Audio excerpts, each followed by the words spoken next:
உன்னுடைய வாஸ்தவத்துக்கு நீதான் காரணம். உன்னுடைய ஆன்மாவை நீயே உயர்த்து கொள்ள வேண்டும். ஆன்மாவை இறக்க கூடாது. நீ சரியாக இருந்தா உன்னுடைய ஆன்மாவே உனக்கு விருந்தாளி.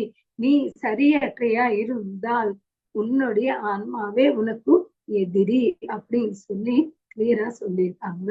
ஆன்மாவுக்கு பிறப்பு இறப்பு இல்ல, இளமை முதியோர் எதுவுமே கிடையாது. எப்பொழுது அந்த ஆன்ம ஞானம் உண்டாகுமோ இந்த பந்தங்கள், அட்டாச்மெண்ட்ஸ், வருத்தங்கள் அனைத்தும் ஒரு சாட்சியாக பார்க்கிறோமே தவிர, யாரு ஆன்மாவுக்கு சரணாகதி அடைவார்களோ அந்த ஆன்மா அவங்களுடைய யோகம் க்ஷேமம் அனைத்தும் பார்க்கும். நம்மளுடைய ஆன்மா பற்றி நம்ம பார்த்துக்கினா நம்மளுக்கு நடக்க வேண்டியது அனைத்தும் நடக்கும்.